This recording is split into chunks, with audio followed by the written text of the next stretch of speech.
Olá pessoal, bom dia Brasil, bom dia presidente. Bom dia, Uchoa. Temos aí mais uma segunda conversa com o presidente agora, o programa, com duas novidades, né? Uma, vocês estão vendo, né? Um lugar lindo que a gente está aqui no Palácio do Alvorada, no Jardim, né?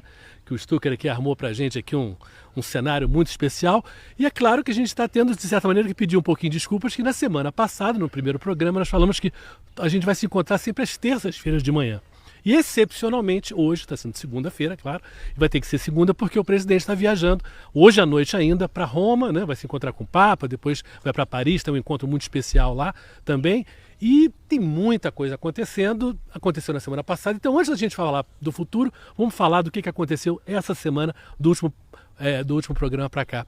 Presidente, uma reunião ministerial de quase 10 horas. Como é que foi essa maratona? Aliás, uma maratona dura 2 horas e pouquinho, né? Foram 5 maratonas quase, 37 ministros. Como é que funciona isso aí?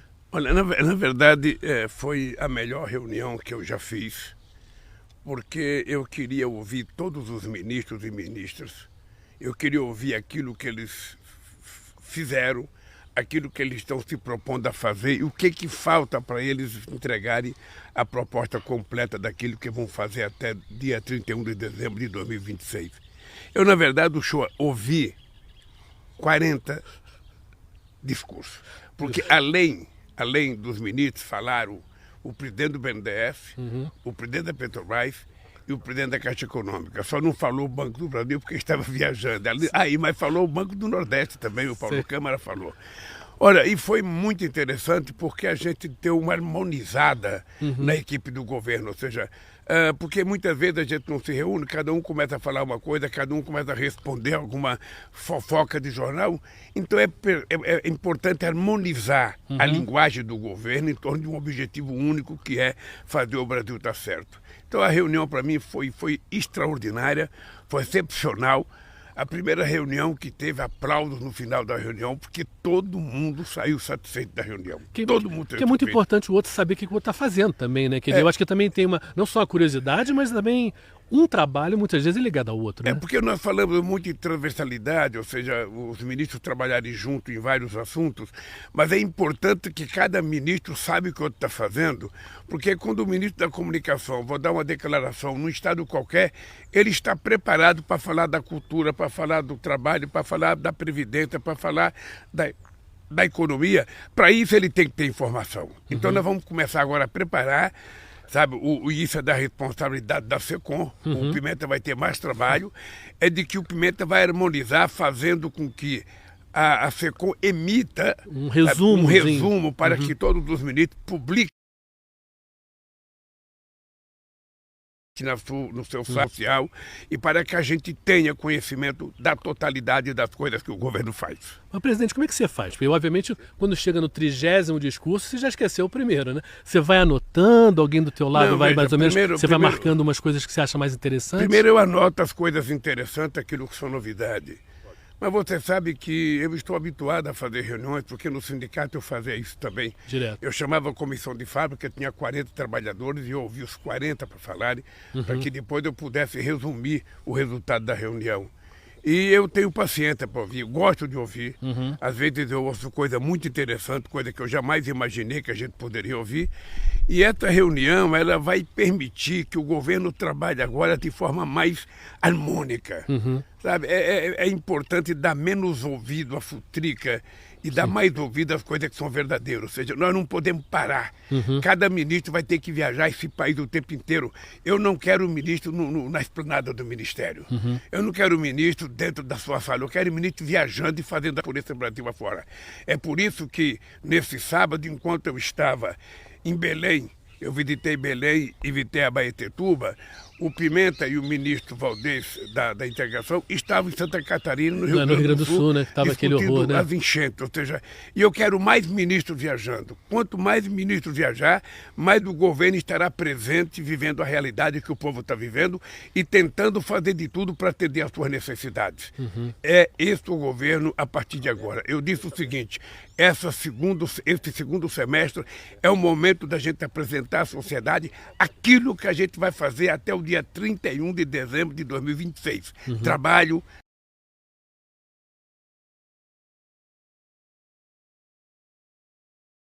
trabalho e trabalho, porque nós queremos mais emprego, emprego, emprego. Mais emprego significa mais salário significa mais consumo significa mais emprego, mais salário, mais trabalho, e assim esse país vai voltar a crescer de forma virtuosa, como diria o Celso Amorim, esse Brasil vai voltar a ser ativo e altivo, para que a gente nunca mais tenha tristeza. Voltando dessa coisa das viagens, o ministro Pimenta e o Valdir Guedes foi lá no Rio Grande do Sul, né? Foi na fronteira ali com a Santa Catarina. É uma tristeza, né? Porque foi aquilo, a gente já teve essas chuvas horrorosas em São Paulo, no Maranhão também, agora no Rio Grande do Sul, esse furacão, esse tornado, e foi uma coisa assim que esse ciclone, e isso é cada vez mais comum, né? Que ele está cada vez mais violento, cada vez mais frequente, e é uma preocupação que liga um pouco a sua viagem a Belém, no sentido de que você estava lançando ali a questão da COP. É bom explicar para as pessoas, né, que a COP é essa reunião anual que acontece em algum lugar do mundo, que trata dos problemas do meio ambiente no planeta, né? Quer dizer, e a gente está vivendo isso aqui agora, né? Primeiro eu queria que o senhor comentasse um pouquinho sobre essa novidade, porque 20 anos atrás eu acho que não era um problema tão candente no governo do senhor acompanhar toda hora um desastre desses, né? Olha, primeiro esses desastres estão acontecendo e cada vez mais forte, cada vez acontece mais desastres. E isso eu acho que é um aviso à humanidade. É um aviso aos governantes e um aviso a toda a humanidade, ou seja, nós estamos ferindo o planeta. É engraçado porque o ser humano é a única espécie animal que trabalha de forma muito rápida para destruir o mundo em que ele vive. Ou seja, se a gente não tomar cuidado do planeta, se a gente não cuidar da nossa água, se a gente não cuidar da nossa floresta, se a gente não cuidar de evitar a emissão de gases de efeito estufa, se a gente não cuidar, sabe, das coisas que o planeta necessita e que seres humanos precisam, sabe, se a gente não cuidar do ar que nós respiramos, nós estamos nos condenando ao fim.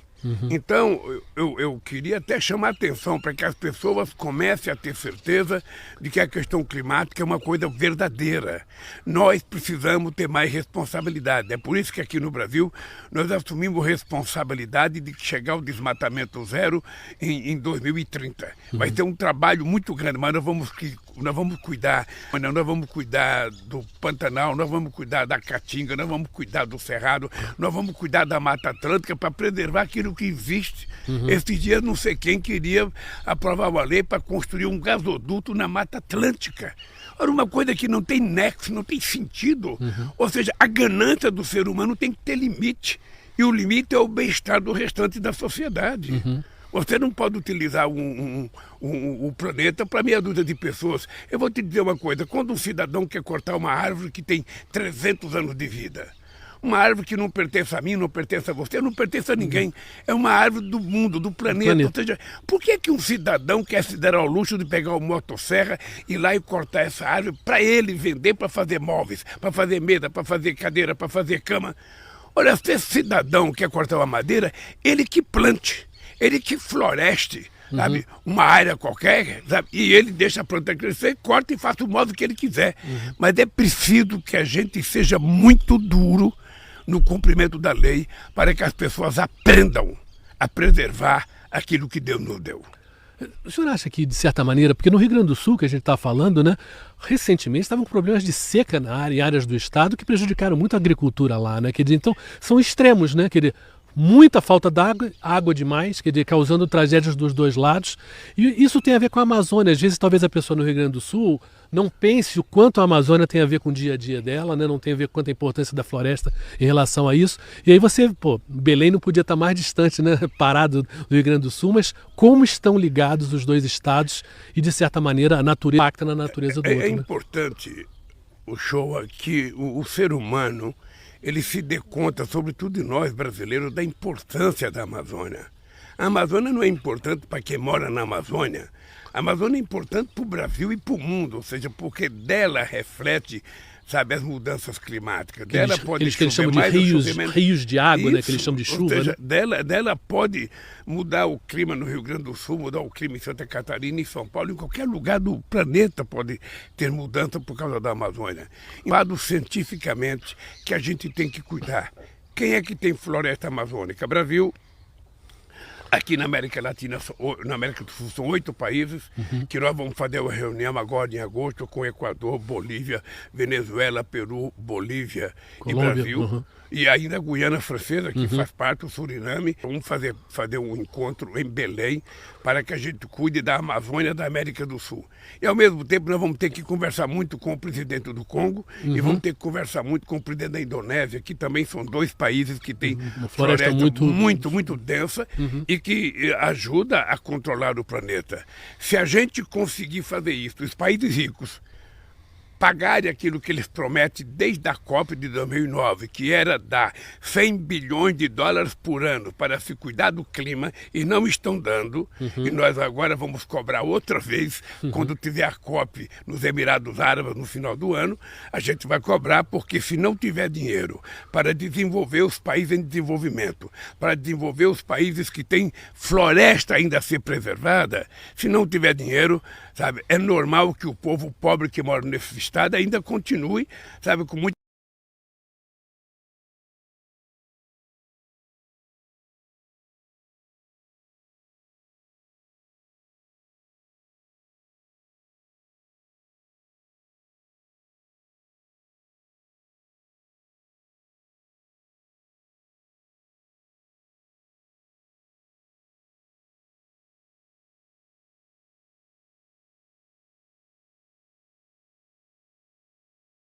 necessidade. E nós precisamos convencer de uma economia baseada na emissão, sabe, cada vez menor de gás de efeito estufa. A gente vai ter que discutir a chamada agricultura de baixo carbono para que a gente possa garantir ao mundo, que nós, seres humanos, vamos cuidar do nosso planeta, e isso significa que estaremos cuidando da nossa casa. Agora, a decisão do senhor de oferecer, e conseguiu, né, que a COP de 2025 seja em Belém, e o Belém, Pará, né, é um estado que tem problemas bastante grandes em relação a isso, né? Desmatamento, e a questão de como mudar um pouco a economia do estado também, e de toda a região. Como é que foi lá em Belém? Como é que foi o encontro com as pessoas? E o Mauro Vieira foi lá apresentar para os empresários locais, né, um pouco dessa dificuldade de fazer um encontro mundial numa cidade que, claro, não está acostumada a receber tanta gente de fora, né? Como é que você pensa? Temos aí 2 anos e pouco para preparar a casa, né? 2 coisas importantes do show. A primeira foi a participação do ministro de Relações Exteriores para explicar a empresários, sobretudo a empresários do turismo, o significado de uma COP. Uma previsão de quantas pessoas estarão presentes. Tem gente que fala que vai ter mais de 50 mil pessoas, outros falam de 80 mil pessoas, além da quantidade de chefes de estados que vão comparecer nessa COP. E por que isso? Porque é a primeira COP feita na Amazônia. Ora, as pessoas tanto falam da Amazônia no mundo inteiro, mas nunca tinha tido. Agora vão ter que falar da Amazônia dentro da Amazônia. Vão conhecer o Rio Amazonas, vão conhecer o Rio Tapajós, vão conhecer a nossa floresta, vão conhecer como é que vivem os nossos indígenas, os nossos povos ribeirinhos, para aí eles começarem a discutir com base na realidade. Essa é uma coisa extraordinária. Outra coisa fantástica é que o governo começou a fazer a política de concessões e de parceria para ajudar a transformar Belém numa cidade capaz de receber a COP. É preciso ter uma rede hoteleira, é preciso, a gente vai fazer uma drenagem no rio para que navios, sabe, esses transatlânticos de turismo possam pousar, atracar lá, para que a gente possa ter eles como hotel. Nós fomos fazer convênio com o prefeito para fazer canal em alguns lugares da cidade, e fomos também fazer a concessão do aeroporto, sabe, que está abandonado, para ser o grande palco do nosso encontro da COP 30 em 2025. Então as coisas estão acontecendo, o governador está muito motivado, o prefeito está muito motivado, e eu acho que nós corremos o risco de fazer a COP mais bonita que já foi feita. Porque uma coisa é discutir a Amazônia no Egito, outra coisa é discutir a Amazônia em Berlim, outra coisa é discutir a Amazônia em Paris. Agora não, agora nós vamos discutir a importância da Amazônia dentro da Amazônia. Nós vamos discutir a questão indígenas, vendo os indígenas. Vamos discutir a questão dos povos ribeirinhos, vendo os povos ribeirinhos e vendo como eles vivem. Porque quando a gente fala em preservação, uma coisa que nós temos que preservar, são 50 milhões de pessoas que moram na Amazônia da América do Sul e que são pessoas que querem viver dignamente, que querem comer, tomar café, almoçar, jantar, que querem passear, que querem se vestir. E tudo isso nós temos que cuidar, porque isso é garantir o meio ambiente. E a gente não pode esquecer que a gente, para cuidar do meio ambiente, a gente começa cuidando do povo pobre que mora nessas regiões. Que isso é uma parte que muitas vezes a gente não nota, né, nessas discussões, né? Se fala do meio ambiente como se o meio ambiente não impactasse diretamente na... A pessoa muitas vezes corta a árvore porque ela precisa para sobreviver. Quer dizer, o garimpeiro ali pobre está ali tirando ouro por causa... Eu tenho...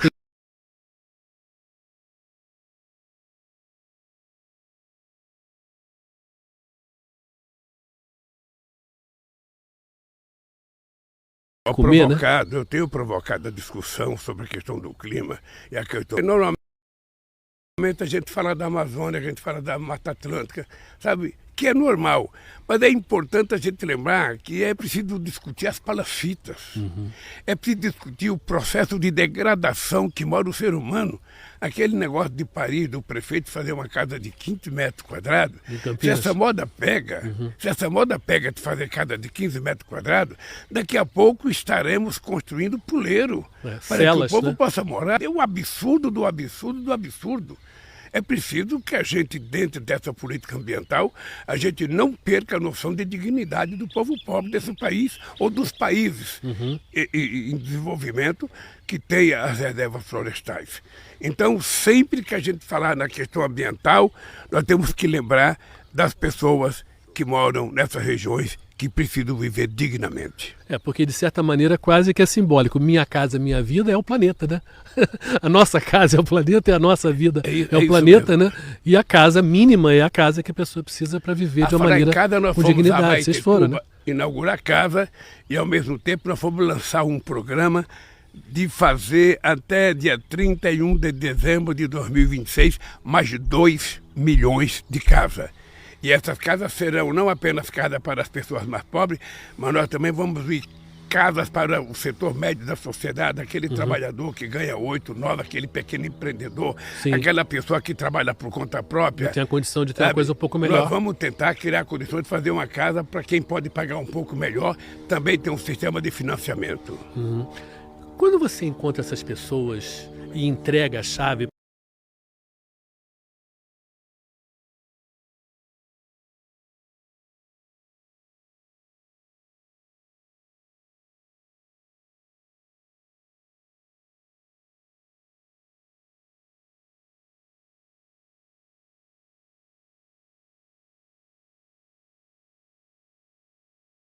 que é uma coisa, um tipo de cerimônia que o senhor já fez muitas vezes, mas eu imagino que no olhar...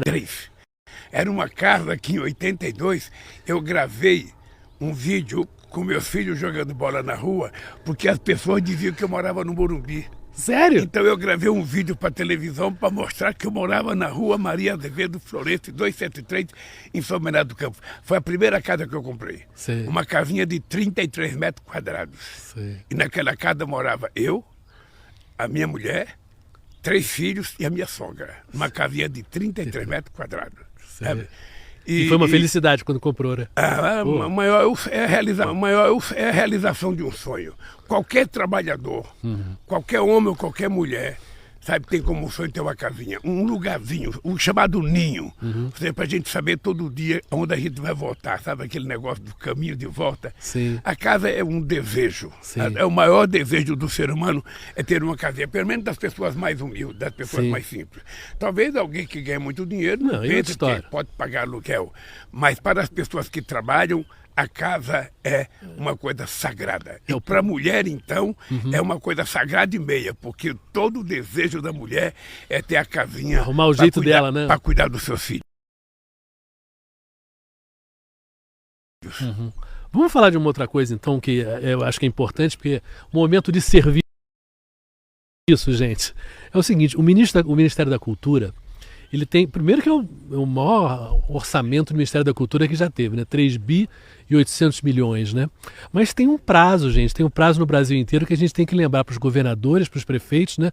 Que até dia 11 de julho todo mundo tem que apresentar seus projetos para o Ministério para poder usufruir desse dinheiro. Isso é uma das coisas muito importantes, que é centralização, né? Quer dizer, não é o governo dando o dinheiro, mas o município vai decidir os seus projetos importantes para as suas prefeituras, para os seus estados fazerem também. Então, 11 de julho é o... Não falta muito tempo, mas... Show.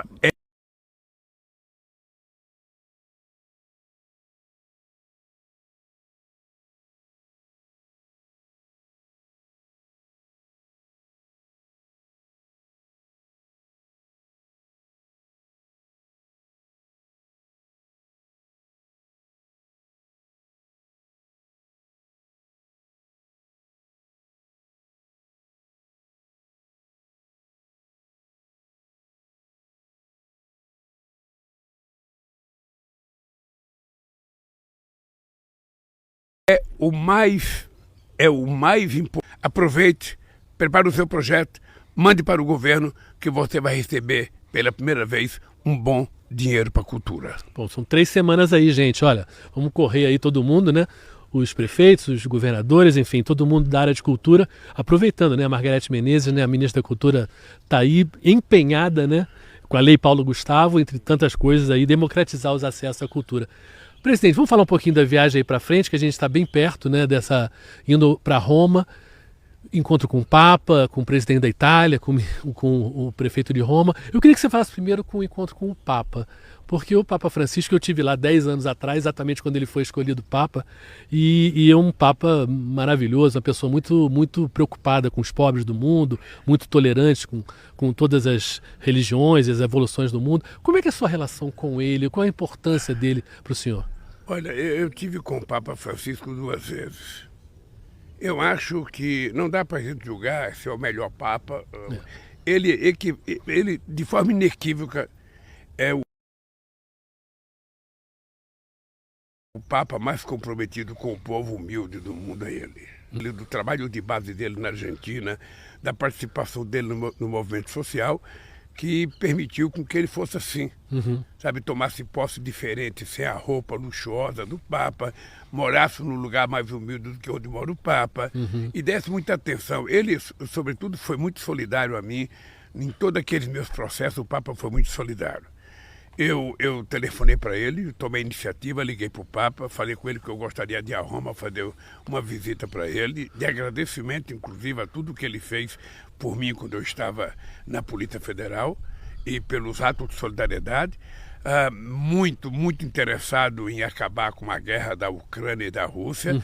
Eu também quero conversar com ele sobre essa questão da paz e também eu quero conversar com ele sobre a questão da desigualdade. Ou seja, quando eu saí da prisão, eu fui falar com o Papa porque eu queria fazer uma campanha mundial contra a desigualdade, mas quando eu voltei, eu fui lá e depois eu fui no Conselho Mundial de Igreja. Quando eu voltei, a pandemia tinha começado e aí eu fiquei 2 anos sem poder fazer as viagens. Eu vou voltar a conversar com o Papa, porque eu quero aproveitar o meu mandato de presidente da República para tentar criar uma consciência mundial de que não é explicável que nós de nos dignarmos contra a fome, contra a falta de comida num planeta que produz mais comida do que nós consumimos. O problema não é de falta de produção, é de falta de distribuição, é de falta de dinheiro para comprar o alimento. Então eu vou discutir isso com ele, sabe? Vou discutir outros assuntos que ele quiser discutir. O senhor falou em convidar ele para o Círio de Nazaré? Será não, que eu pensei em convidá-lo. Eu vou mas... tentar convidá-lo. Ele conhece a festa, sabe a importância da festa, sabe? Não sei se um Papa correria o risco de ir numa festa que tem milhões de milhões de pessoas. É uma coisa impressionante. Mas, de qualquer forma, seria uma visita extraordinária. Mas aí tem que acertar com a Igreja Católica Brasileira. Mas eu não me negarei de fazer o convite a ele e de convidá-lo para vir. Até porque eu vou. É a primeira vez que eu vou no Círio de Nazaré. Sim. E a Janja foi, ela achou maravilhosa e ela me convenceu que esse ano eu vou visitar o Círio de Nazaré com ela.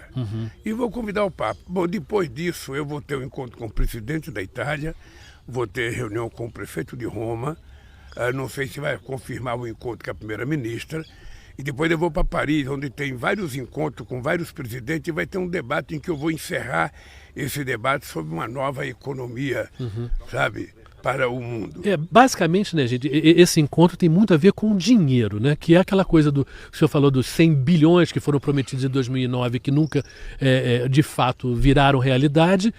E, em algum momento, o mundo mais rico tem que coçar o bolso para ajudar os mais pobres. E depois do show eu vou almoçar com o Macron e eu quero discutir com o Macron a questão do parlamento francês que aprovou o endurecimento do acordo União Europeia. Ou seja, a União Europeia não pode tentar ameaçar o Mercosul de punir se o Mercosul não cumprir isso ou aquilo. Olha, se nós estamos parceiros estratégicos, você não tem que fazer ameaça, tem você precisa ajudar. Então eu vou conversar muito com o presidente da França. E depois vai ter uma coisa maravilhosa, que eu vou participar de um evento público na frente da Torre Eiffel, convocado pelo pessoal do Coldplay, sabe, para fazer um ato público com vários dirigentes políticos, com vários artistas, e eu serei o orador final desse encontro para falar da questão ambiental. Esse show vai ser embaixo da Torre Eiffel, ali no Campo de Março, que vai chamar Power to the People, que power é poder para o povo, mas power também tem a ver com energia, né? E tudo tem muito a ver com o setor de energia, essa transformação do que é a energia no mundo para fontes renováveis e fontes mais verdes. E depois eu quero mostrar ao mundo uma coisa engraçada. Eu sempre falo, ninguém tem o direito de dar palpite ao Brasil sobre energia. Da nossa energia elétrica, 87% da nossa energia é renovável. O mundo tem 27%. Da nossa matriz energética como um todo, envolvendo combustível, 50% da matriz energética brasileira é limpa e renovável. O restante do mundo só tem 15%. Então, pelo amor de Deus, ao invés de criticar o Brasil, se espelhe no Brasil, porque agora nós vamos fazer muito mais. Agora nós vamos investir muito, mas muito em eólica, vamos investir muito, sabe, em energia solar, vamos continuar investindo em biomassa e agora vamos investir muito em hidrogênio verde, sabe, porque o mundo está necessitando e o Brasil pode produzir para exportar hidrogênio verde para o mundo inteiro. Então, o país hoje já é o centro do mundo quando se discute a questão da transição energética, de uma nova matriz energética. O Brasil já é o primeiro do mundo. O Brasil não tem ninguém que chegue perto do Brasil. E nós poderemos melhorar, e melhorar muito, porque nós temos sol, nós temos terreno, nós temos vento, nós temos, sabe, um monte de coisa para a gente fazer energia da biomassa e nós temos agora a capacidade de fazer o hidrogênio verde, o que é mais uma coisa importante para o Brasil se distanciar do restante do mundo no que diz respeito à produção de energia. E o combustível para mudar esse mundo é muito comunicação, né? Convencer as pessoas, mostrar para as pessoas as coisas que precisam mudar. E é claro, o encontro com o Papa, um show embaixo da Torre Eiffel para o mundo inteiro ver, tudo isso é muita comunicação, é o presidente Lula também. Mas lembrando uma coisinha então, que agora a gente estava conversando um pouquinho antes, falou, tudo tem a ver com pessoas que se conhecem, se conversam, se dialogam. E o senhor falou ontem com o ex-presidente Fernando Henrique Cardoso, que é uma pessoa que também tem os mesmos pensamentos em relação à questão do meio ambiente. Como é que foi essa conversa? Eu liguei para o Fernando Henrique Cardoso porque ele estava com 92 anos de idade. Parabéns. E como eu sonho viver chegar lá até 120, eu falei, vou ligar para o Fernando Henrique Cardoso para adquirir um pouco de experiência, como é que é chegar a 92. Eu achei ele muito bem, ele estava bom, estava sorridente, sabe? Me agradeceu muito pelo telefonema. Eu já tinha contato com o Sarney no sábado, porque eu convidei o Sarney para ir comigo na inauguração da Ferrovia Norte e Sul.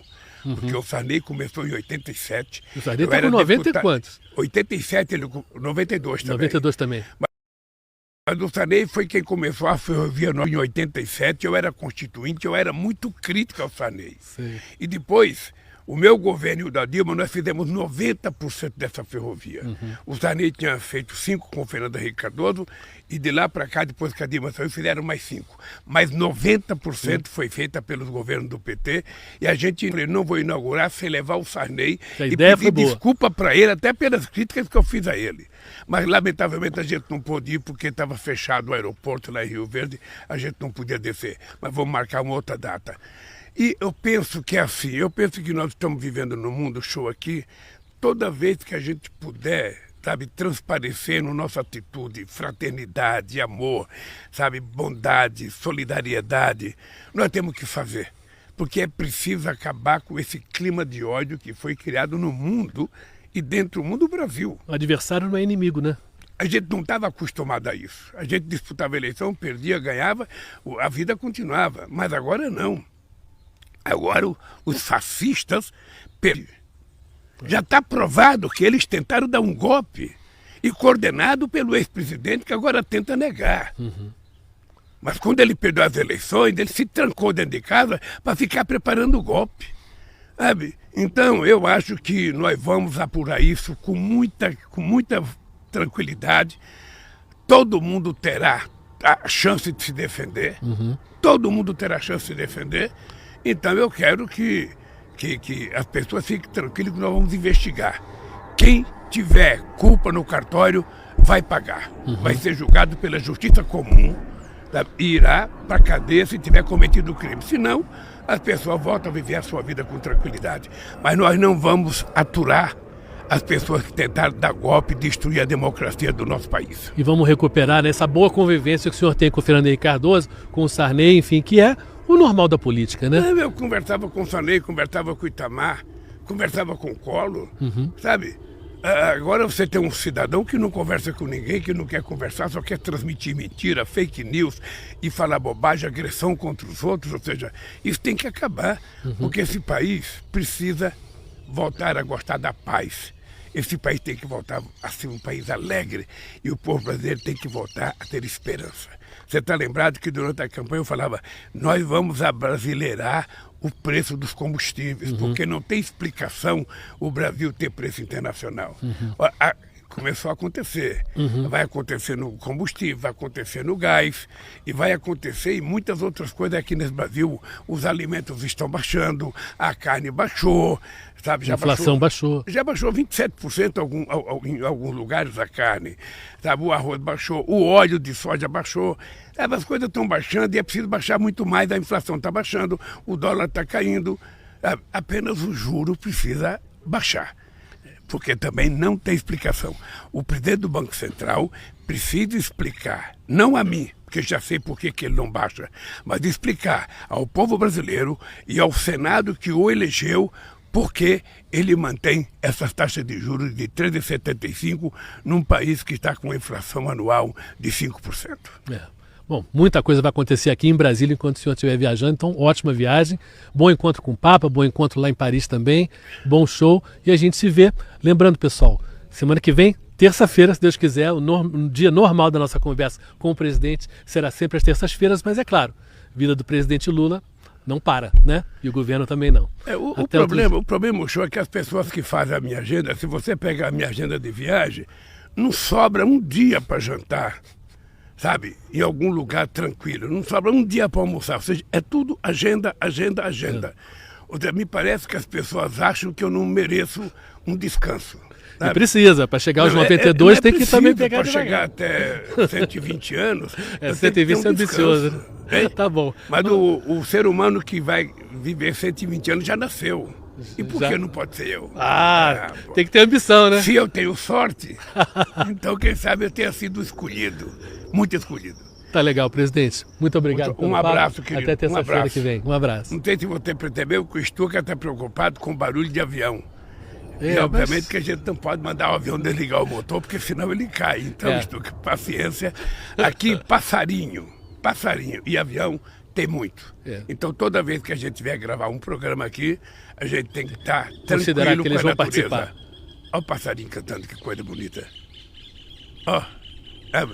Onde é que você vê isso numa gravação do meu aniversário? Na live dele? Sabe? Natureza, né? Lá é só ódio.